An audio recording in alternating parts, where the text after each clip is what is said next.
Hello,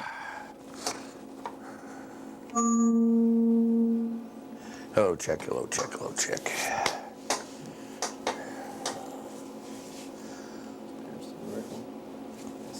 Might have to adjust the light a bit. There's a hot spot or no?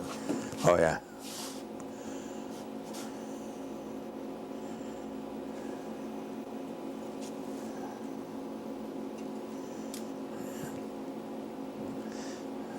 Just sort of seems to just. All right, you got a camera's rolling, isn't it? Yeah. Yeah. All right. You got an adjustment on this side of the light. There. That kind of softens it a bit. I guess that's okay.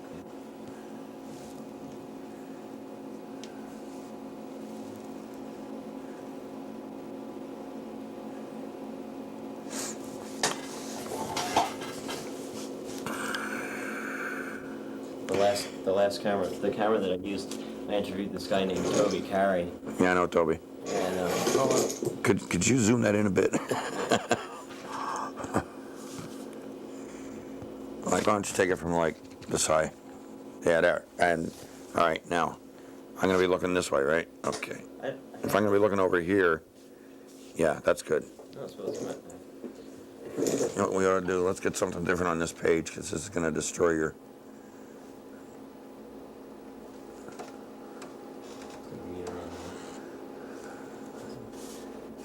I just wanted a darker background because it was kind of washing out. Yeah.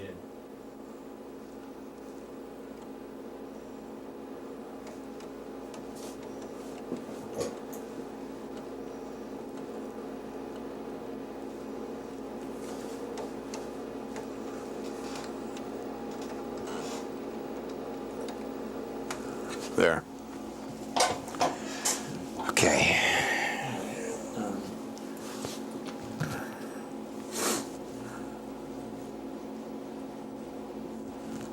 I guess I could get up periodically and change the camera shots, and I don't know if it matters, but the camera that I used before this was, I had this surveillance camera. Yeah. It's like a black and white surveillance camera that I got a long time ago. It's like for a bank or something like that. And that hooked up, and I had a TV set, and I was watching what I was recording through RF, and Yeah. the TV set was like totally beat, so it didn't get any, like, it really didn't pick up an RF signal, so it was all snowy, so I didn't know, and it was just a little bit out of focus, just a little bit, but it was black and white. But anyway, I'm just going to use that, right, with all other interviews and edit them all in. But anyway. Okay. Alright. I'm doing a project, and it's on the very early days of video, not really television, Yeah. but the very first portable video cameras that you could use in the same way that people use like motion picture cameras with sound. Okay. So like to interview people or to conveying ideas or anything like that. And The first portable video cameras. yeah. What was your experience with the very first? The first one I remember is the old, what they called the Sony Portapack. It was a real small camera, black and white, and it had a separate reel-to-reel deck. Yeah. It was battery operated. I didn't think they were worth that much. Yeah. They were, I can't even remember how much they cost. By today's standards, they were pretty inexpensive, I guess. They were, I think you could get a whole Portapack for about $1,000. Yeah. They were very boxy. The cameras were very boxy. They had a hand grip that mounted under the box. So you had this box like this with this hand grip here. It was very unstable. Yeah. You had to hold it like this. It was a little viewfinder on the back. You had to hold it like this, and the lens was on the front of it, about like that. Yeah. And it gave a black and white picture. And you had this relatively small size, well, relatively small, it's about a little bit smaller than a briefcase was the size of the video recorder. And it was this open reel stuff you had to thread the tape through. Yeah. like an old reel-to-reel tape recorder. And it had this weird wrap, I remember. The tape was half-inch. It was half-inch open reel. And the recorder was pretty noisy, actually. Yeah. So you'd get a lot of noise if you were, if the recorder was relatively close to the microphone, you'd get a lot of noise. Did it have a built-in microphone? Can't remember if the camera had a built-in microphone or not.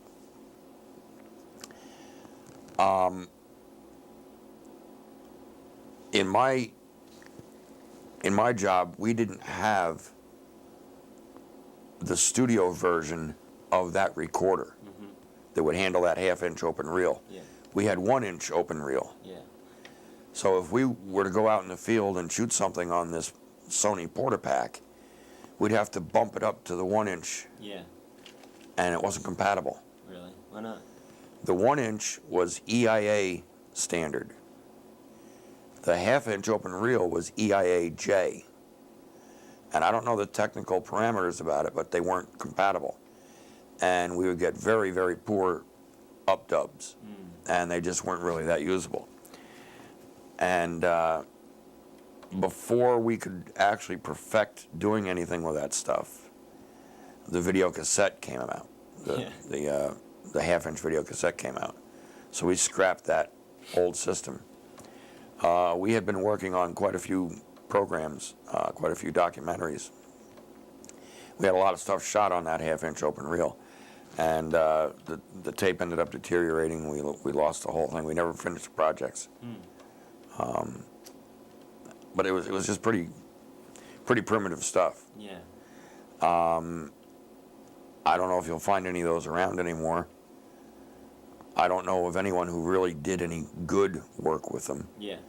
I know there were some people you call video artists that it was their first shot at anything like that. And Yeah. anything they did in the art world was considered new and avant-garde, and everybody was raving about it. Yeah. But if you were a real video person, like I was, Like, do you mean like more like television, like, video, but more like television quality standards? yeah, I was interested in good quality technical parameters. Yeah. And something that you would see broadcast. Yeah. And the stuff that these people were doing was just not there at all. Yeah. I mean, it might have been art in some circles, but it was not television. It was not. It was pretty primitive stuff. It was like I'm trying to think of an analogy offhand quickly. It was like trying to ride a bicycle with a flat tire. Yeah. It just, It didn't work. there was something wrong. Yeah. It just didn't work right. Yeah. I know that. When did time-based correctors come out? Oh God, I don't know. I'd have to go back in my textbooks to find out that. I know they've been around.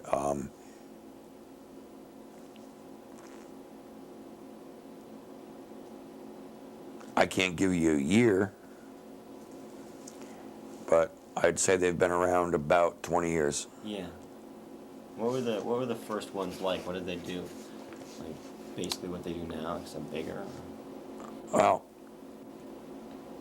my only use in my area, the only use I have of a time-based corrector is to enable me to use videotape into another videotape or mix it with my system. In other words, bring the videotape up to match it up to control room so I can utilize it in any way in my control room. That's what the old time-based correctors did too. Yeah. And the time-based corrector we have here, we've only got one, so I can't even do A/B roll editing here. It's not that old, but that's all it is. It's a basic time-based corrector. It allows me to sync my videotape up with other sources here in the control room. And I know that the newer ones they've got on the market now will do all kinds of bells and whistles. The original ones were made for the networks so they could do replays on live sporting events and bring news footage in a news program. When they started using video out in the field for news, they had to have a way to bring that news footage back in and mix it. And the only way they could do that was with time-based correctors. So those had to be developed before they could actually start using video for news, Yeah. rather than the old film. Yeah. So when did they start using video for news? Like late 70s, maybe. Something like that? I'd say late 70s. Yeah. Most of it, even in the early to middle 70s, news. A lot of news was film. Yeah. Yeah. Yeah. Because it was just better quality, I guess. Better, cheaper, something like that. No, it Easier was. to do. Oh, it's. The technology wasn't there yet to use video in the newscast because they didn't have the time-based corrector developed yet. So it was being developed in the early 70s. Yeah.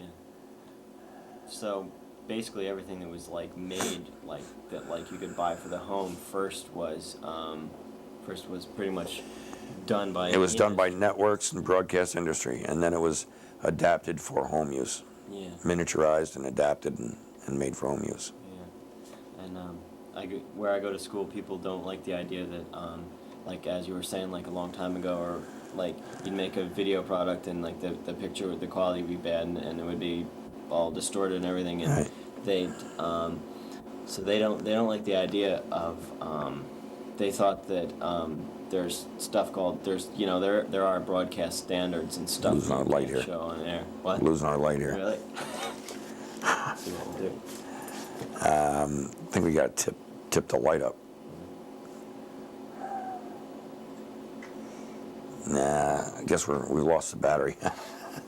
It's looking pretty dim. Yeah, that's right. Should we just let it? Yeah, run take the iris up all the way. Is that iris up all the way? It is. It's looking pretty dark. Should be another battery over there.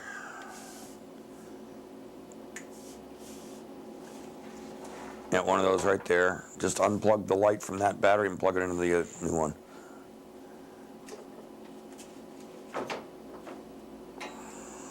It's got a little car fuse in there too. Yep. Oh, now we got some picture. Right. Oh. Yeah, you know something? That battery wasn't charged up to begin with. This is much brighter than it was.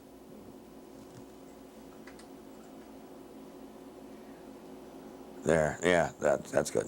That's good. And this monitor up there is jumping. I don't know. Don't worry about that. That's another one of the problems we have around here. So we're back. We were talking about the. You are going to have to edit this, aren't you? Oh yeah, definitely. I'm totally gonna. I think I'm probably gonna cut out as much as my voice, because the last time I did an interview, like through the whole interview, I was going, Yeah, you got to watch that. and that was the first time I did it, so Yeah. I didn't Yeah, you'll learn. You'll learn. So your colleagues at school weren't too happy about those old video artists either, then?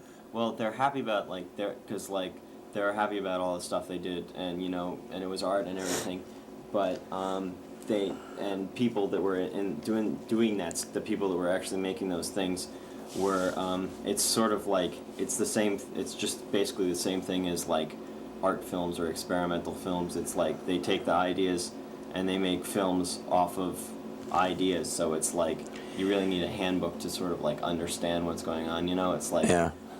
sometimes you need the person that made the movie to explain why someone's bouncing a ball in the middle of a circle or something like that. Yeah. That they did stuff like that, and they wanted it. There's this big fight, like they wanted to put that stuff on Cablevision, on cable companies, and they wanted to even have it broadcast Yeah. on public TV. But so what was it really? Were they really able to? I don't think they were able to do that at all until the time. They could put them on cable TV. A lot of that stuff, that type of stuff, is what was first shown on Woodstock Access TV. And it would sit on, like this TV was jumping a few minutes ago. That's what the stuff would look like in somebody's house. You'd just sit there and jump all over the place, or it wouldn't lock up. There'd be a real sharp bend at the top. Yeah. The tension was so bad that it'd be real bent over. And that's the kind of stuff that people in Woodstock used to watch on Woodstock Access TV, because the stuff was so bad. The time-based correctors didn't always correct it. It was so bad, some of it. This time-based corrector we have here, if the piece of video I've got is too far out of range, time-based corrector will shut right down. It just won't pass it. It just turn to black. And that's what would happen on the old time-based correctors. They wouldn't shut down altogether, but they would totally destroy the picture.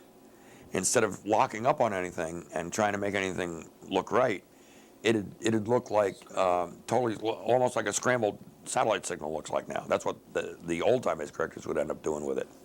These new ones now, they'll take it and just shut down, which then you know there's something wrong. That's what this one will do. The newer ones, what they'll do, they'll grab onto the last good frame. So you'll have like it'll like freeze up. Yeah. It'll be like a freeze frame. They're using that a lot. A frame synchronizer will also do that. Frame synchronizers are what you use to bring satellite signals in.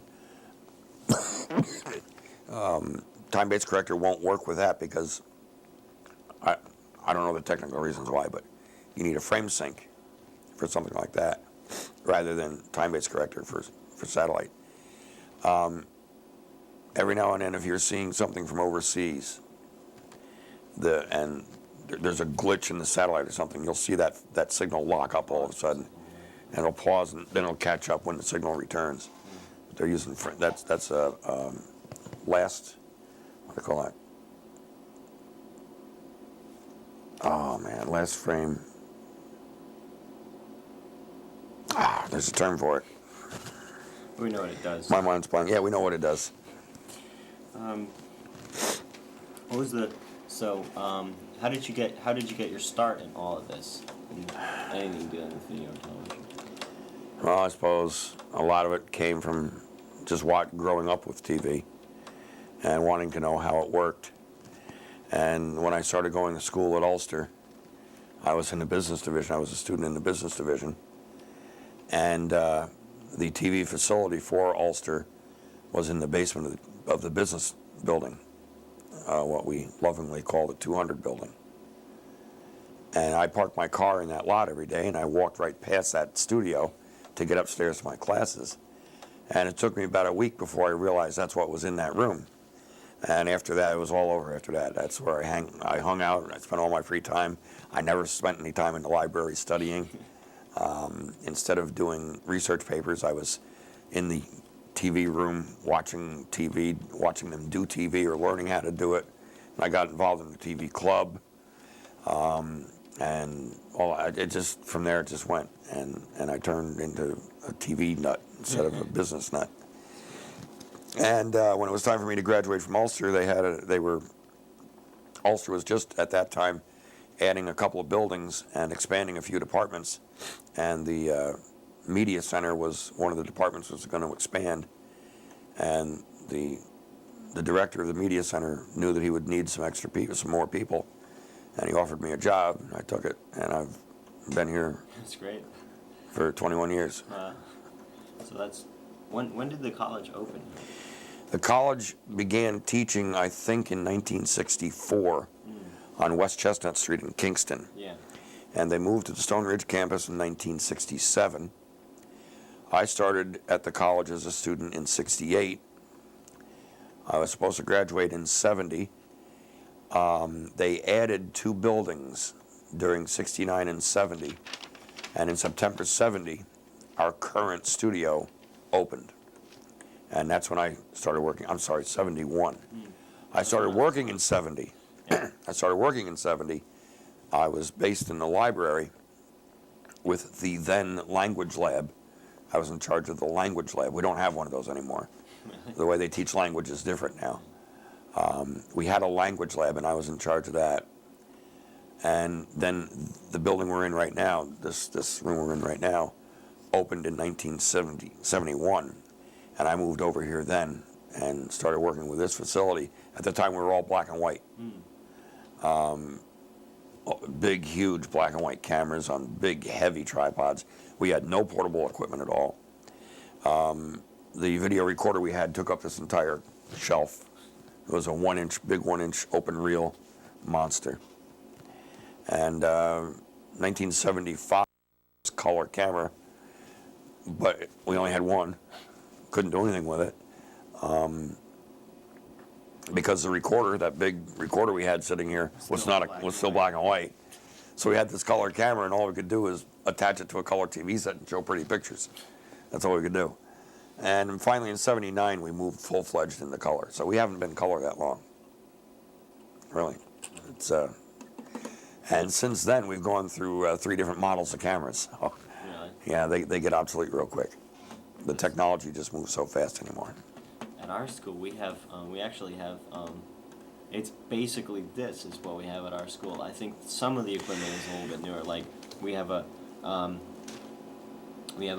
you know, a big mixer and everything, and it's a little bit newer, but everything else is basically the same. Like all of our buildings were made at the same Yeah. time. Our buildings were made in like 1970 or something like that. Yeah. You know, so they're basically the same. And we have Ikegami. We have tube cameras. Ikigamis.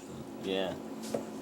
They're nice. I wish I had some Mickeys. Yeah. These Panasonics are the last tube camera made by Panasonic. Really? Panasonic doesn't make any tube cameras anymore. Yeah. They're all chips. This is a single tube camera. Is there I know like with tubes like vacuum tubes Yeah. and like stereo equipment. For some reason, people like those because they have a deeper sound or something like that. And transistors last longer and they have less heat and less electricity. But is there a difference like that between chips and tubes? Like are tubes in any way better, or are chips just completely better? Does anyone really know? I'm sure it's known. On the low end, Yeah. like this end here, first of all, single tube camera is pretty primitive. Yeah. If these were 3 tube cameras, I would put up the 3 tube camera against a chip camera, a single chip camera, any day. Yeah. The low end chip cameras,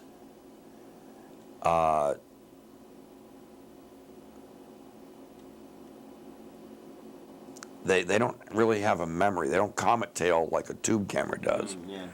But there is a difference. There's a definite difference. It's almost a transparency. Yeah. The low end chip cameras seem to have a transparency to them. The colors tend to look transparent. Washed out. Or something. Yeah, not washed out, just transparent. You can kind of see through them almost. They won't comet tail, but they do have a memory. The low end chips. You get into the more expensive cameras over $10,000, over $12,000. Chip cameras are the only thing to go with. They're the top of the line, and the technology is advancing so much that the chip cameras are right there. Yeah, I'm sure if you find a $100,000 Ikegami that's got 3 tubes in it, you got a good camera there, and I'm sure that it will rival any other camera on the market. But I just wish we had anything but these. I mean, we're so primitive here. There's a lot of things I don't know about because I'm working with this low end technology. Yeah. What about technology? I asked Toby, and we sort of like talked about this in class. What do you think about the fact that someday nothing is going to be on film, and nothing is going to be on, I mean, it will be, but the stuff that's being produced is going to be recorded electronically and alterable. What do you think that's going to do to, like, history or anything like that? Oh God, I'm not a philosopher. I also am a little, I guess you could probably call me naive. I believe that people are going to be honest about things, and they're going to leave the recorded stuff the way it is, and they're not going to alter it for any personal gain. That's probably my own naivety. I don't know. I think it would be a good idea. You know, like I would not, if I were involved in videotaping something, and somebody came to me later and said, hey, you got to edit this out because we don't want anybody to ever see that. I'm going to say, well, why don't you want anybody ever to see that? Honesty. And if they've got criminal reasons behind it, no way. No way, it stays the way I recorded it. And if they insist, then sure, I'll make an edited version, but I keep the master. Yeah.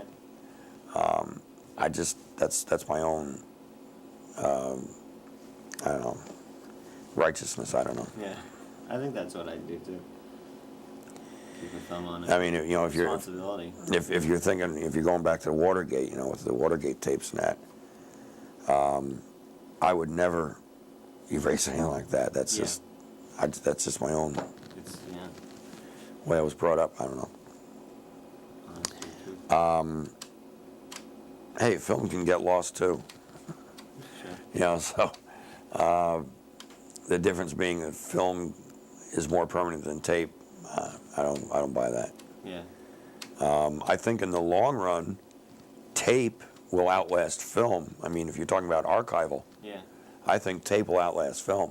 I bet it will. Film tends to yellow and Brittle and then. get brittle, and then you put it through a projector and it's gone. Yeah. Videotape, if it's stored properly, Yeah. it's never going to yellow. It's never going to get brittle. I bet. The worst that could happen is the machinery won't be around to play it Yeah. someday. Yeah. Yeah. I bet. They're gonna start like digital, like they can record it digitally, like they record. Oh, they already do. Laserdisc. Yeah. And that is like, that's numbers. That's literally numbers. Right. If you have the technology to Right. reproduce that. There's like, you know what that reminds me of? It's really weird. There's this one experimental film guy that I don't remember his name, but he produced a film that was he took the idea of film, which is just like, when you think about it, it's just like light or not light in a photograph, you know, just like darkness. It's like between black and white, there's all these different things. So he Right. took black